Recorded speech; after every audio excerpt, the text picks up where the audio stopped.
Good morning, everyone. Thank you all for being here. We've been associated with TAG for over 3 years, and Tino Mantella and the TAG board has done a fantastic job. We are very proud to be a platinum sponsor for the Georgia Technology Summit. Sun Technologies is a trusted IT service provider and offshore solutions. We've been in business since 1996. We have built a global organization that specializes in IT services. So it gives me great pleasure to introduce our next speaker, Terry Jones, prominent internet expert and has an impressive track record of leading companies whose innovations have changed an entire industry. Terry is the founder of Travelocity.com, which expanded from a team of 10 into a multi-billion-dollar public company. Later, he became the founding chairman of Kayak.com, a different travel website that grew to the size of Priceline in only 3 years. As a consultant, Terry has helped companies utilize unique tools and techniques he developed in order to keep up with the challenges of constantly changing world. Today, he is here to share and discuss his unique perspective on innovations in the workplace. Please join me in welcoming Terry Jones to the stage.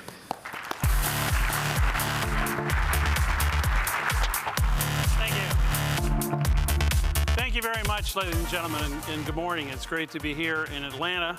Although I live in Lake Tahoe in Nevada, I've been here over 45 times in the last several years, being on the board of Earthlink, so it's nice to be back. It's nice to be with so many technology people, and as I noticed this morning, so many technology salespeople. So I'm going to announce that I sold Kayak.com. I am not a prospect, okay? But you know, I had a really interesting career. I started my career as a travel agent. And I was a travel agent for many years, and then I jumped into technology, and I worked at American Airlines, principally in the Sabre division, where our goal was to automate travel agents. And while I was there, we started Travelocity.com, and we grew that company, and its principal aim was to put travel agents out of business. And then after that, I went to Kayak.com, and our goal was to put Travelocity, Expedia, and Orbitz out of business. And now I'm starting a third company, and I'm not going to tell you what it is, but you can guess what it might do. So I've been involved in innovation and change for a long time. And what I want to talk about today is turning on innovation. Turning on innovation in your culture, in your teams, really in your whole organization. Now, why discuss innovation? Why should we really talk about it today? Well, because the pace of change is not abated. If anything, it's accelerating. And I was thinking about that when I saw this picture in the paper the other day, Cincinnati in 1848. And you can see the steamships tied up along the wharf there. And I thought about how quickly those steamships were eliminated when the diesel engine came into widespread use and the Intercontinental Railway was completed. They vanished almost overnight. But it's not just the steamships you have to think about. If you zoom in on this photograph, you're going to see the steamboat repair shop, the boiler yard, the steamship paint shop. It's not just your business. It's those things upstream and downstream from you that can be affected as well. So that's why it's important to talk about innovation. I saw this graph the other day. What senior executives expect to change their business over the next 5 years. It's not global economic power, it's not climate change, it is technology. It is what all of us in this room are working on that senior executives expect will change their business. The world used to be pretty simple. You know, marketing drove them to the door, sales closed the deal, and IT added it up. That was business. It was pretty easy. In those days, marketing was a one-way street, the brand shouting at you. And marketing was TV and mass and cool and all about the madmen, right? And IT was about keeping the books and running the reports and adding up sales, and let's face it, it was kind of dorky, right? And things have changed. Marketing is now a two-way street. Customers are involved and engaged and talking back through blogs and wikis and social media. Marketing is about digital and social and mobile. CMOs will buy more IT than CIOs by 2017, says Gartner. And IT, well, now we're collaboratively designing solutions for new customers on multiple platforms. Things have gotten a lot more complicated. Competition has gone from the traditional war, Coke versus Pepsi, to a bar fight. Who is my competitor again? Is it Google, the distributor, the manufacturer, Amazon, the review site? All of them? Maybe. Distribution used to be pretty simple. We all knew our customer. Now distribution is very complex as we have so many channels to reach out and touch the customer. So do you think things are moving faster? I don't know about you. When I get up in the morning, I feel kind of like that guy on the rocket sled, you know, that guy whose face is being peeled back by the force of change. It's just like, wow, it's really moving. I'll tell you how much faster it's moving. I'm a student of history. My degree is in history. And I read this the other day about the evolution of fishing.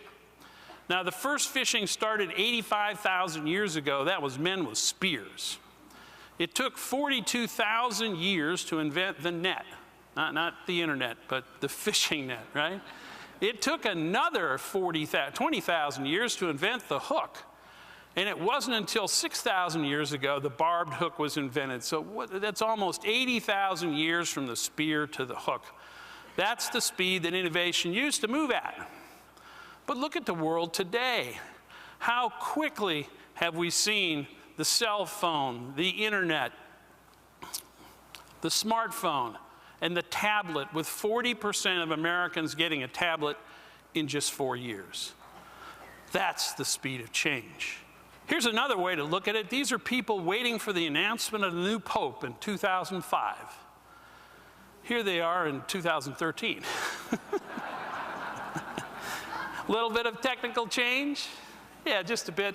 Think of what these words mean to your mother and what they mean to you. Share, cookie, scale, app, boot, like, sync, tablet, flame. They've all changed. They're all verbs now. Our language has changed. The way we approach the world has changed. It's moving so fast you might be taken in by the Doppler effect. Now, that's not the Doppler effect. This is the Doppler effect. The Doppler effect is that na-na-na-na-na-na-na, you know, as the siren goes by. This is the Doppler effect, which is the tendency of stupid ideas to seem smarter when they come at you rapidly.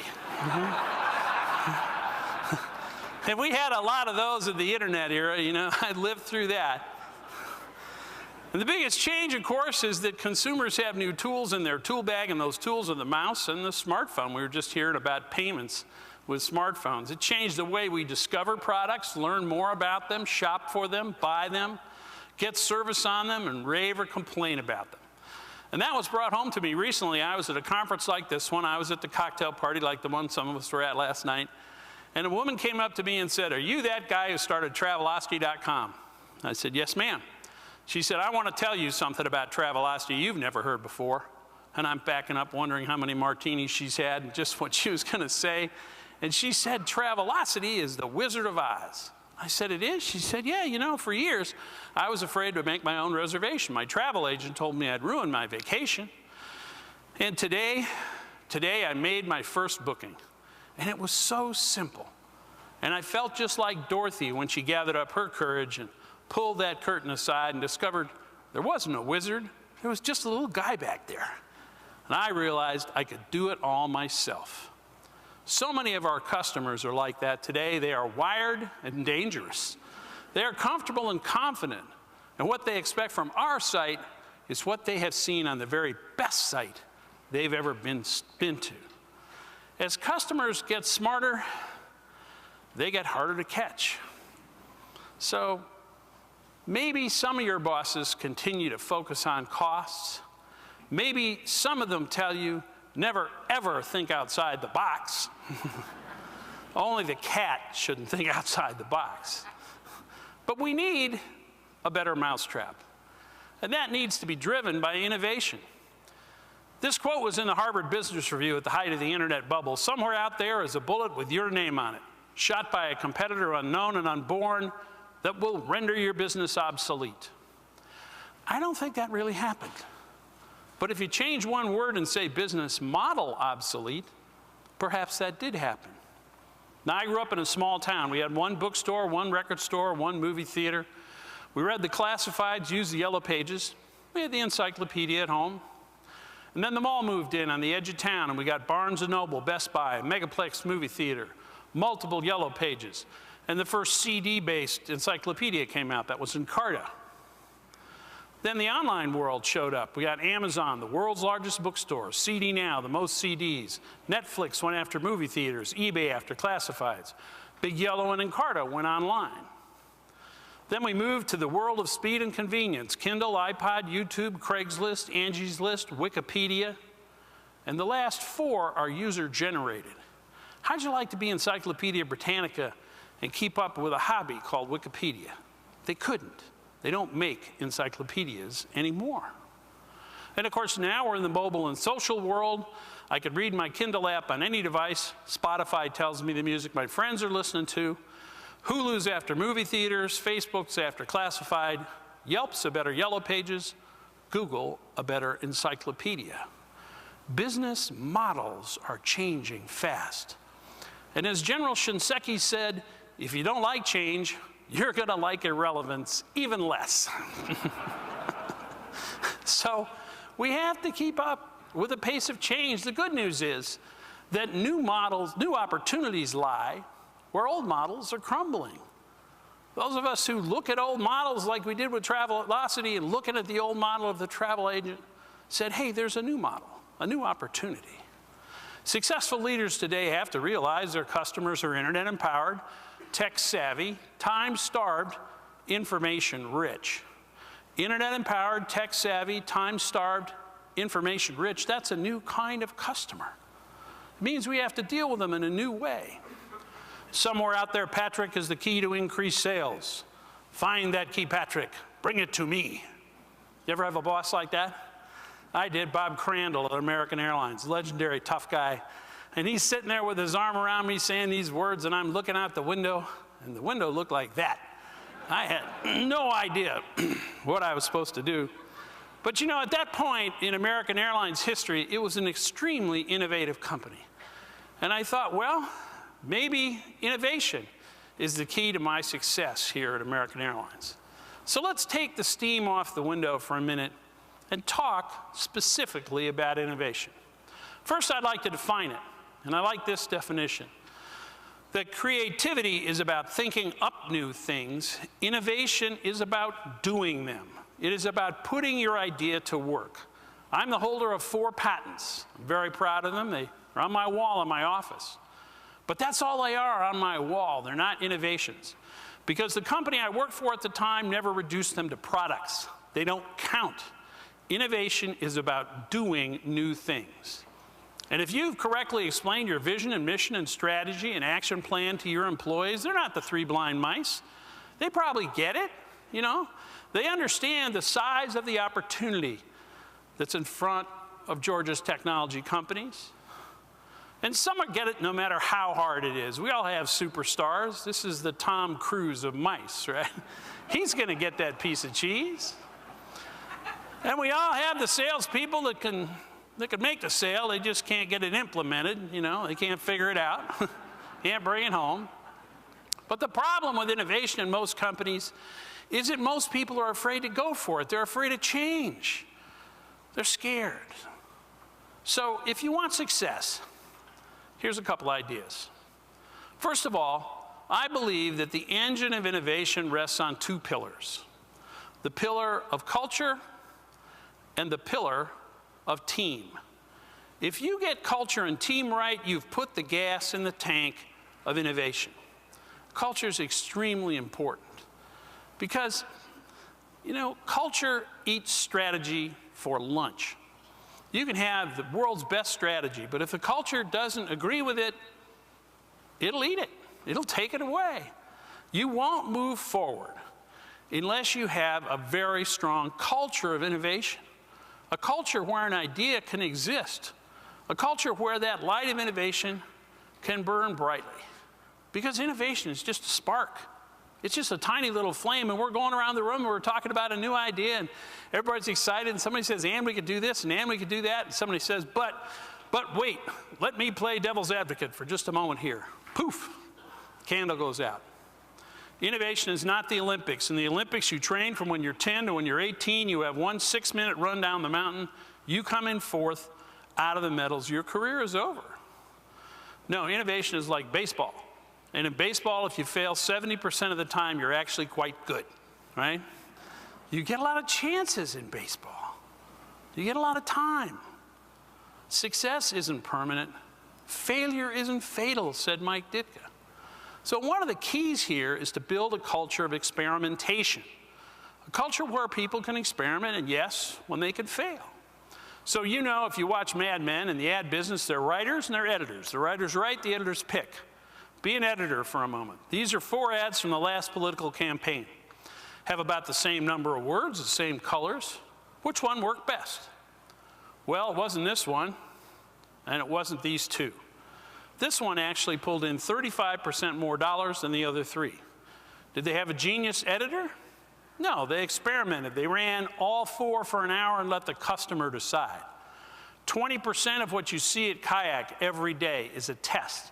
We are constantly testing, constantly failing, constantly changing. So don't write, we will never change in the concrete outside your building. Write, we experiment in the sand. Let the water come, wash it away, and write it again. And when you fail, and I hope you do, because if you don't fail, you're not experimenting enough, kill the project, not the person. Kill the project, not the person. You know, early on at Travelocity, I built this CD-ROM product virtually there. It had movies of the Caribbean because in those days of 1,200 baud modems, we couldn't send video over the internet. I spent $1 million getting it out in the stores. And I lost $1 million getting it out in the stores. It was a total abject failure. And I had to go to my boss, the CFO at American Airlines, tell him I lost $1 million. I was scared. You know what he said? He said, Terry, what did you learn? Well, the word spread like wildfire. Terry didn't get fired, right? But also that this guy was a coach. And coaches don't just throw people off the team, they work to make the team better. That one act by that executive went a long way toward changing our culture. We allow failure and harvest learning, says Scott Cook in Intuit. We allow failure and harvest learning. How many of you do that? How many of you harvest learning from your failures? You can learn as much, if not more, than from your successes. You ever say this in business? Do it right the first time. Well, if you say do it right the first time, but many people say do it right the first time, like a threat, right? But that's not what sports teams do. They watch the films. They watch this fumble over and over again, not to assess blame, but to improve the team so they can be victorious next time. Watch and learn from your failures. And as a leader, you have to realize your wake is larger than you imagine. As you move through your company, you leave this wake behind you. It consists of what you say and do, right? So if somebody has a new idea, are you the kind of person who says, well, interesting, but we've always done it this way, and you know, we've actually never done it that way? What do you think happens when you say that? The air just goes out of the room. Do you support, amplify, and concur? Or do you disagree, minimize, and play devil's advocate? What you say has a great deal to do with the kind of culture you will engender in your business. And you know, the world is changing fast. You have to face your fears.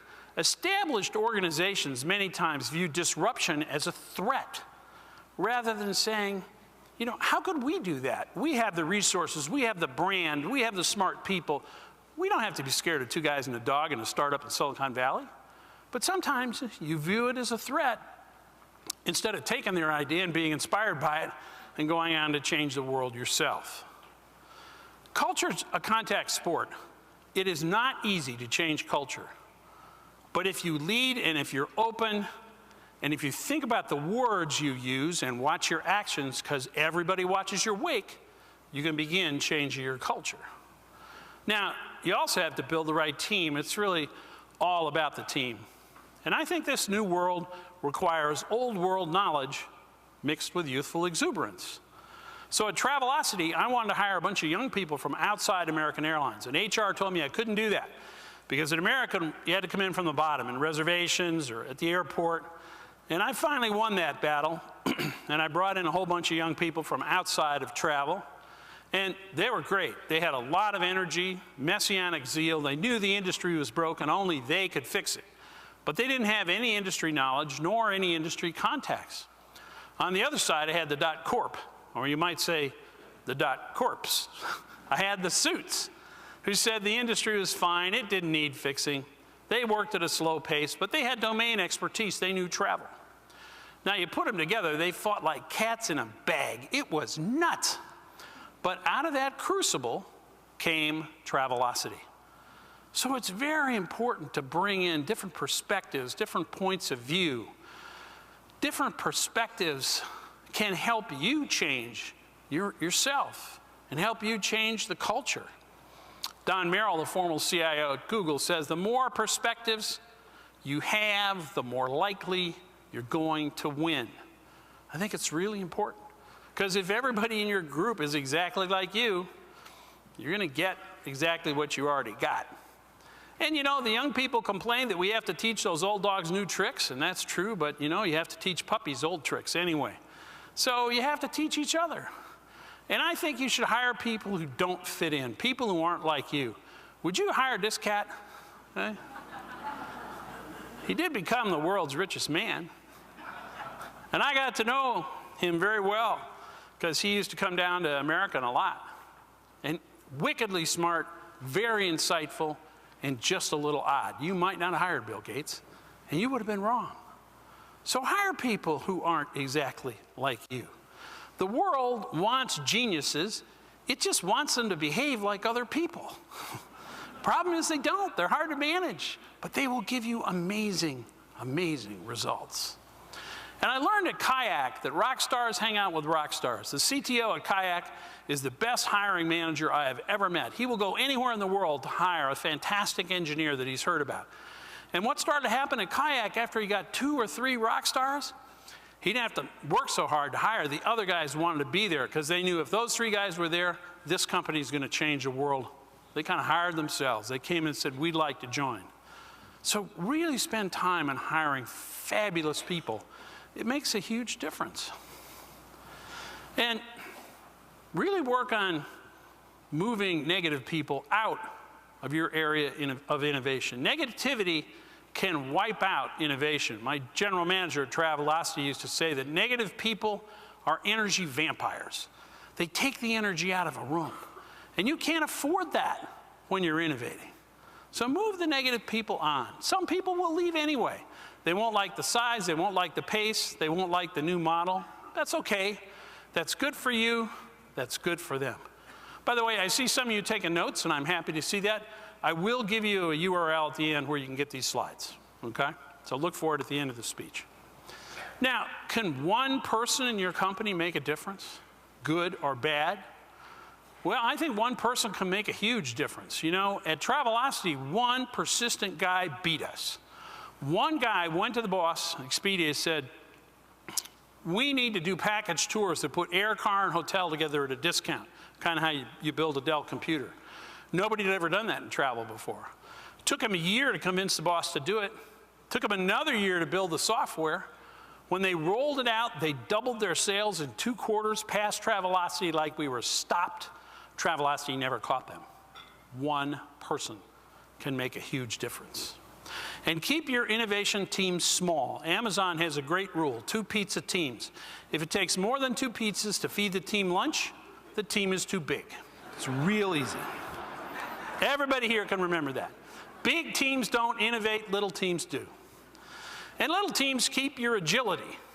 And it's important to be agile and move around because as the CEO of Pionero Breads said, when your company gets big, your delivery muscle gets a whole lot bigger than your discovery muscle. You know, we get really good at doing the same thing over and over again, and we're not very good at discovering the new things we ought to be doing. So make sure your delivery muscle gets a workout and you're agile enough to keep up by having small teams who have strong discovery muscles. So if culture and team are working, then you're a long way. Now, how about generating new ideas? Where do good ideas originate? Do they come from the CEO? Well, I think they used to, because the CEO had all the information. You know, at American Airlines, our stuff would go up and up and up to the CEO, and he was already smart, but he had all the information. And Bob Crandall at American Airlines invented the Advantage program, the very first mileage program. Changed the company, changed the industry. So good ideas can come from the top, but today I think they can come from any place on the org chart because everybody has access to information. And it's been my experience the best ideas in a company come from the bottom.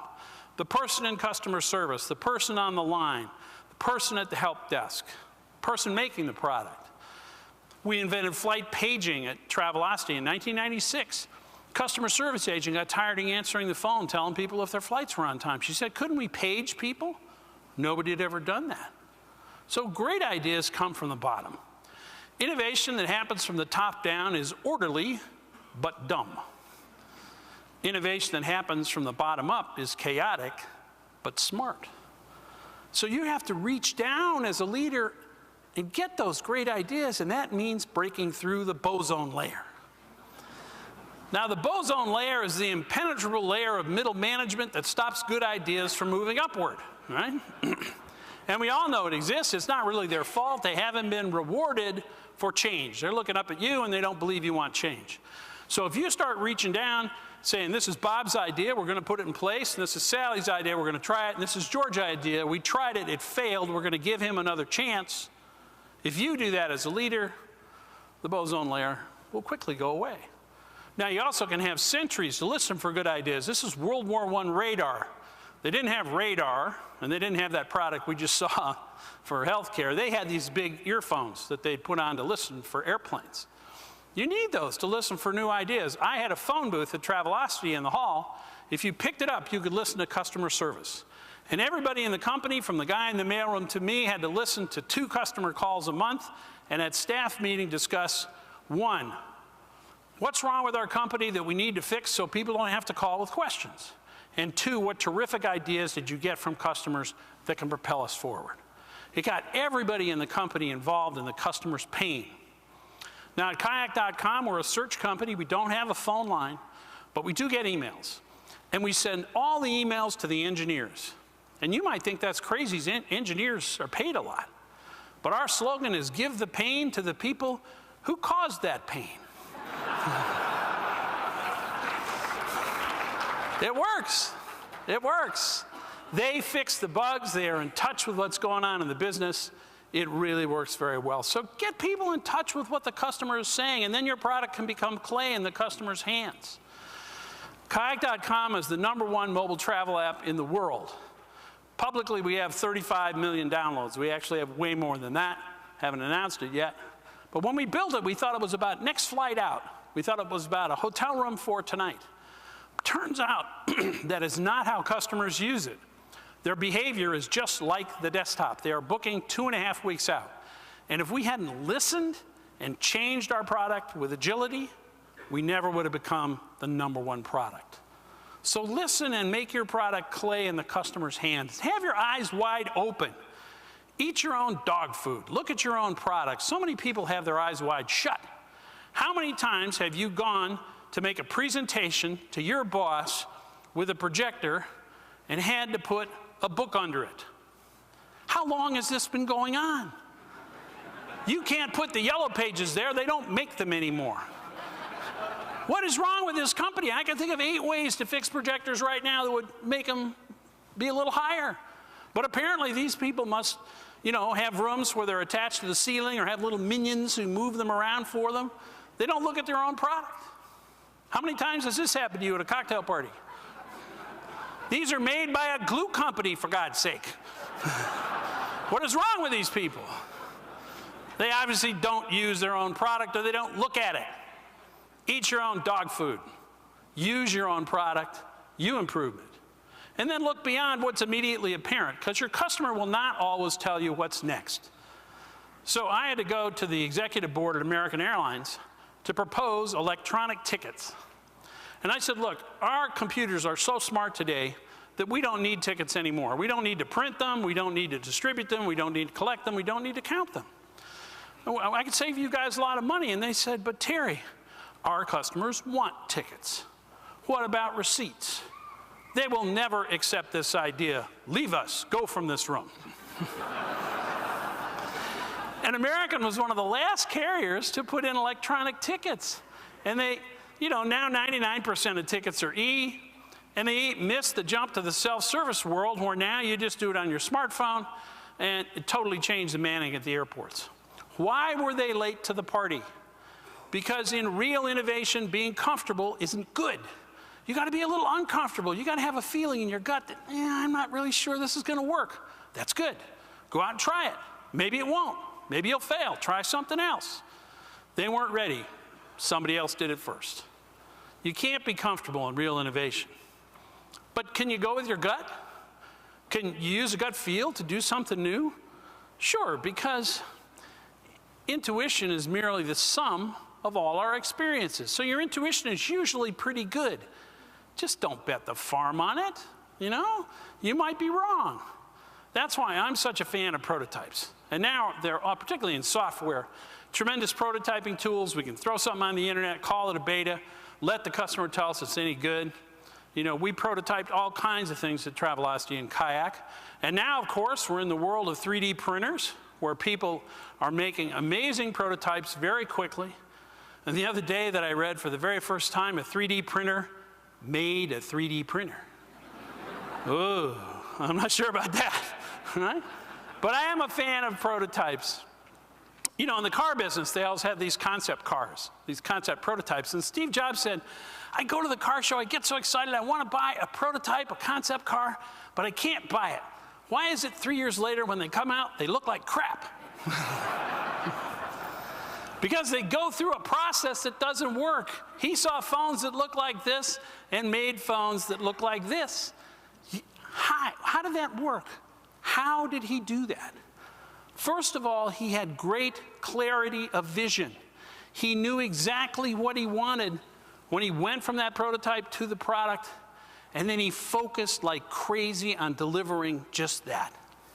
So clarity and focus are key to get your product from that prototype to what you want to deliver. It takes a lot of strength as a leader to make sure the committee doesn't create a car that looks like crap, right? There is more than one right answer. There is more than one right answer. My brother's a National Geographic photographer, and he says this about his pictures all the time. There's more than one right answer. I can take another picture. So here's a right answer. You probably have this security camera around your data center, and it's pretty good. It takes a picture, and then it moves, and takes a picture, and then it moves. Take a picture again, but sometimes this thing's looking over to one side, and the bad guy's over there. It misses it, right? So here's another right answer. Somebody took 6 cell phone cameras and glued them to a block. Take a picture every quarter of a second, puts together in software. It's another right answer. It probably costs 1/100th of what that other thing costs to make. What do you think the guy in the weatherproof housing department thought of this new idea?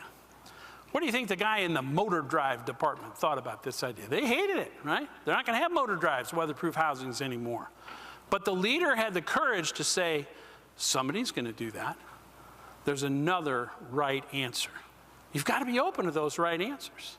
You got to be open to that change. And when you try to explain your idea, keep it simple. Watch this video for a second.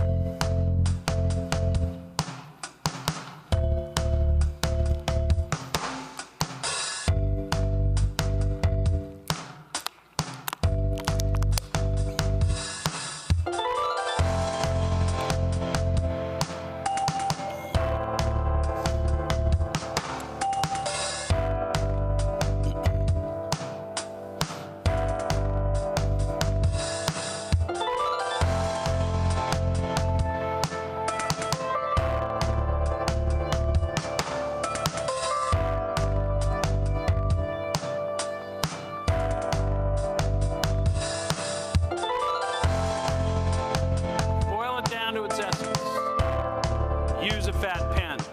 I heard that you had a business plan competition here the other day, and everybody had to present their idea in 3 minutes. You know, we do that for business plan competitions. Do you do it in your office? You should. Make them write it on the whiteboard. You can't write very many words. Boil it down. I don't need a 400-page PowerPoint deck. I want a 3-minute pitch, right? Because if people are always telling you to think outside the box, maybe something is wrong with the box, right? Maybe you need to get totally outside of the box. I see a lot of people with my hairdo here who've been around for a while. You guys and gals probably remember when the high jump worked like this. And it was all about getting a little bit higher and getting a little bit higher. And nobody'd made it much higher in years until Dick Fosbury came along and said, I'm going to jump backwards. And he raised the bar a whole foot. Sometimes you have to think way outside the box to make it work. Now, if you have that great plethora of ideas that you've generated, how do you select the right one? How do you find the very best idea that's going to create the most revenue? You know, if you look at a supernova down at the planetarium, you're looking at something that happened millions of years ago. How much of your revenue is based on an idea that's 30 or 40 years old? Will it continue? Well, Harvard did a great study about innovation. They said that Fortune 500 companies usually spend on innovation this way. They spend 70% around the core, 20% around adjacent products, and only 10% on really crazy transformational ideas. But when you measure the income that comes in the future from new ideas, 70% of it will come from those 10% radical ideas. So you better have them, you better nurture them, you better keep trying, most of them will fail. Anybody here use a Swiffer mop? See a few hands out there. You know what a Swiffer is? It's a diaper on a stick. Procter & Gamble makes diapers, they make cleaning fluid, they put it on a stick. $billion-dollar business. Pretty far outside the box, pretty transformational. You know, that's future revenue.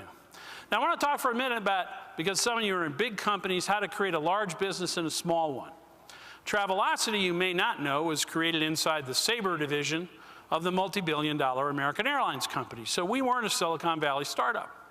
Now, it's good to be part of a big company. You don't need VCs. You don't need their money.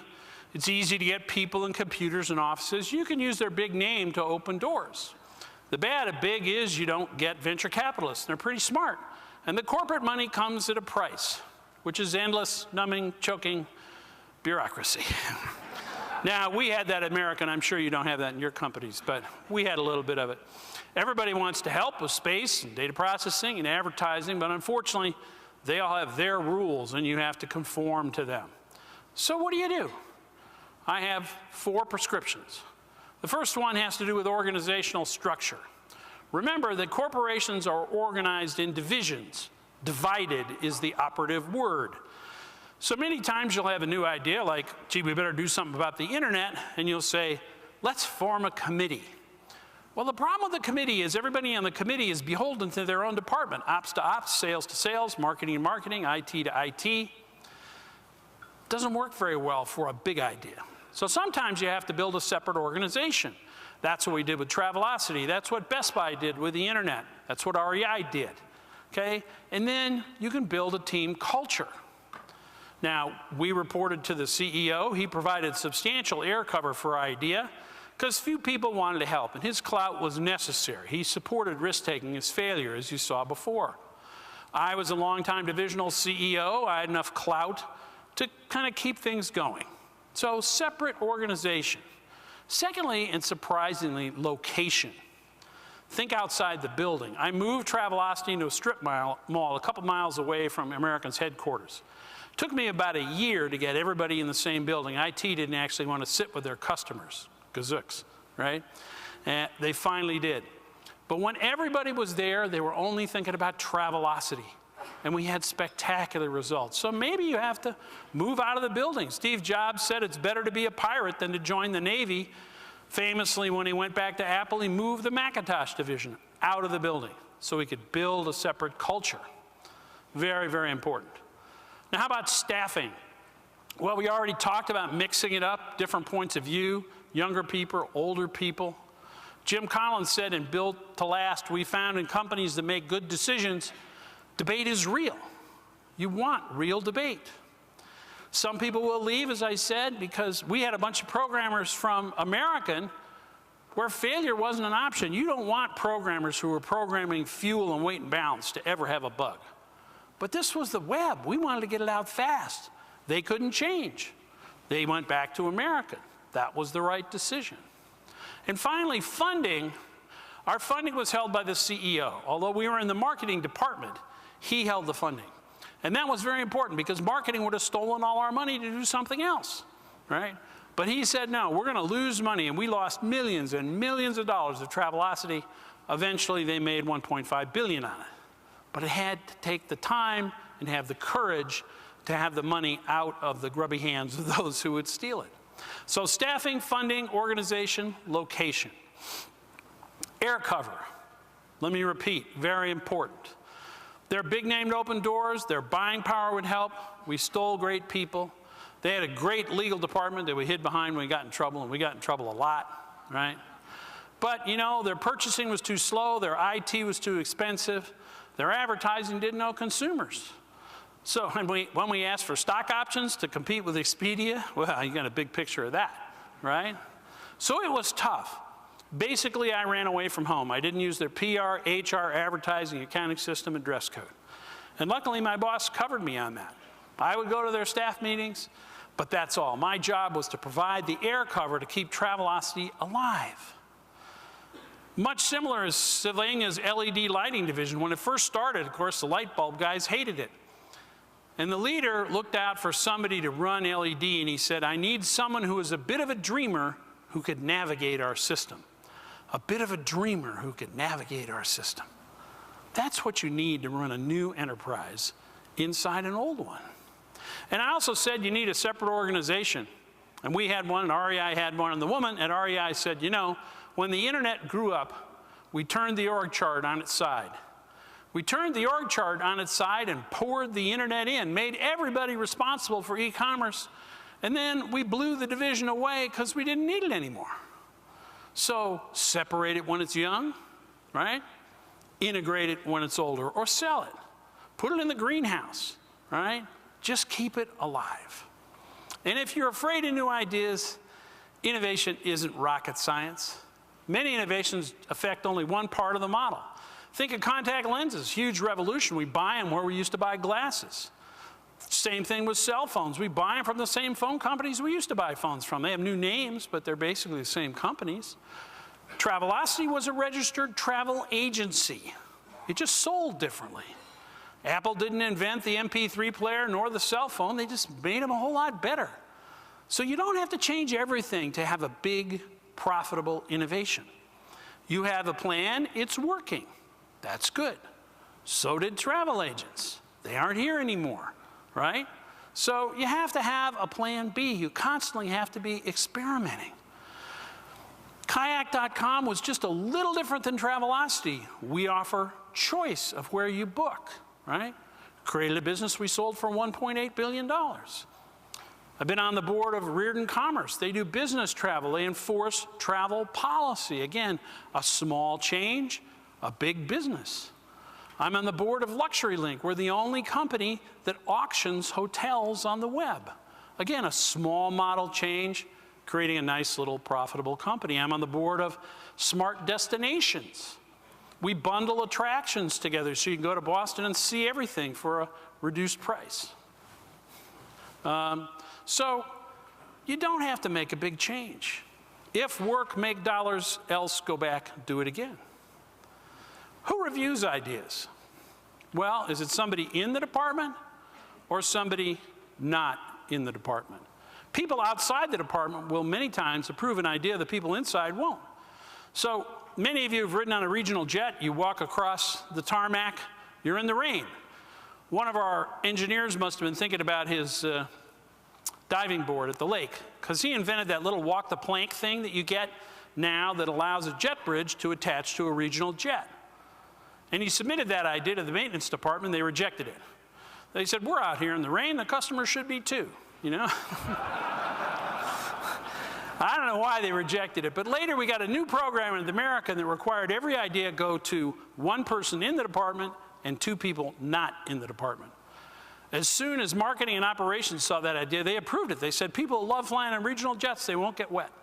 So break the mold, circulate your idea widely. Get it away from the we've always done it this way people. You have a much better chance of new ideas coming to the market. Put your ideas to work. This is the thinker and the doer. The doer left. He's out doing, right? It's not just about thinking.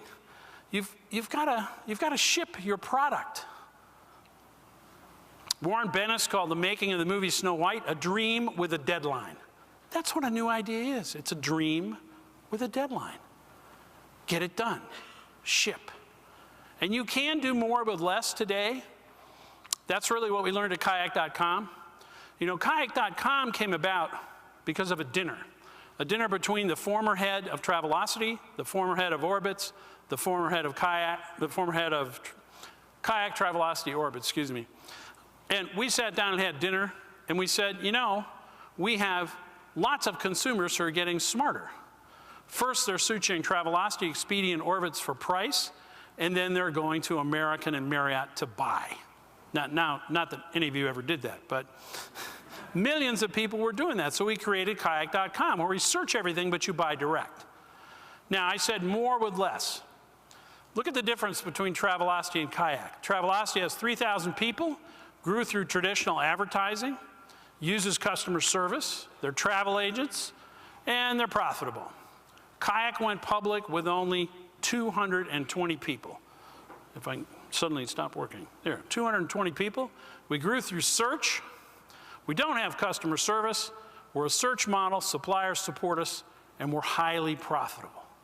You can do much more with less today. Yeah, Steve and Steve started Apple in a garage, but Zuck started Facebook in a dorm room. It doesn't take so much. You know, if you think about the traditional way we funded big ideas with big teams, focus groups, big brand, and big iron. And then we moved to VCs and small teams and PowerPoint, usability labs, mini computers, and email. But if you think of how we do it today, well, now we use Kickstarter, right? The team is me. I share space. I don't get an office. I call everything a beta. I use some kind of 3D printer or visualization tool. I crowdsource everything I can. I use social to get customers, and I use BYOD or cloud. That is a startup today. But why can't you and larger companies use those very same tools? You can. Maybe not all of them, but many of them to compete with those two guys and a dog who are out there to eat your lunch. There's more change ahead, folks. You need to do something extraordinary. Do something extraordinary in 2014. You know, some years ago, there was a huge snowstorm in Denver, and that was a time when American only had 2 flights a day to Denver. Denver was owned by United and Continental. And the snowplows came, and they plowed out United, and they took off, and they plowed out Continental, and they took off, and they never plowed out American. And we begged them to come over, and they didn't. So our general manager went out, and he bought a bulldozer, and he dug out the airplane. It took him a day, and it took off. And he charged it on his credit card. And he submitted it as an expense on his expense report. And the CFO went into the office of Bob Crandall, our chairman, and said, you know what Jack Williams did? He bought a bulldozer and dug out the plane in Denver, and he charged it on the expense report. What should I do? And he said, you should make him a vice president. Do something extraordinary this year, because things are going to continue to change. You know, growing up, my son was not the boy genius. He was not the nerd. He was just a kid who liked to play these massively multiplayer video games. And when he was in high school, he and a bunch of kids wrote a game called Day of Defeat about the invasion of Europe, June 6, 1944. That was when he was in high school. By the time he was a sophomore in college, 50,000 people a day were playing his game. And he called me up and he said, Dad, somebody wants to buy the game for $300,000. What should I do? I said, you should sell. You're in college. We need the money. And he did sell. But the cool thing is that game was written by 5 kids from Europe, 5 kids from the US, 1 kid from Canada. They have never met. They created this $300,000 virtual company entirely through email and chat. He is your new employee. He is your new customer. He is your new supplier. will you be innovative enough to keep up with him or her? Let's review. Now, the best way to review is to buy my book. Available wherever books are sold online. But you know, folks, we have to remember that technique follows technology. We don't always know where technology will take us. It takes a while to develop the technique. But we do know we're living in a wired world where information has found its freedom and buyers have more power than they've ever had before. It's a world of speed and convenience. That's what customers are looking for. It's a world where if we're going to be innovative, we have to build the right culture and the right team. That's what puts the gas in the tank of innovation. Build a culture where an idea can exist. Break through the boson layer. Reach down and get those new ideas. Experiment, measure, and you're going to fail. Fail fast. Don't kill people, kill projects. Think about who reviews ideas. Review the idea widely. Get them away from the naysayer. Bring in a bunch of different people to get different views. Have 2 pizza teams. Keep teams small. Some people will leave, that's okay, because one person, good or bad, can make all the difference. Listen in a new way. Go with your gut. Your wake is larger than you imagine. Put your ideas to work.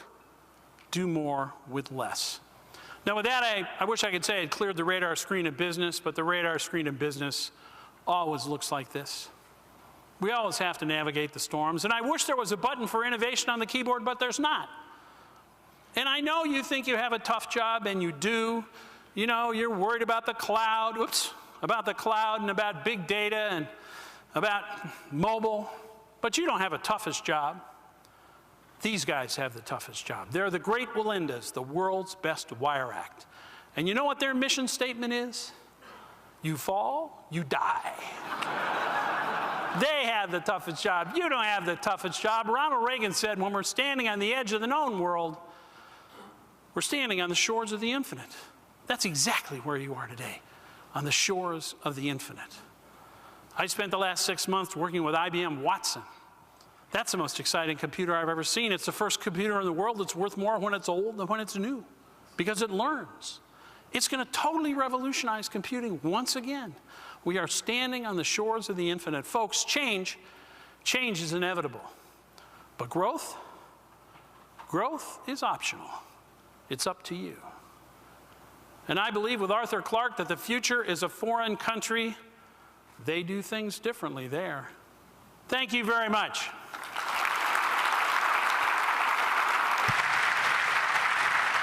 Thank you.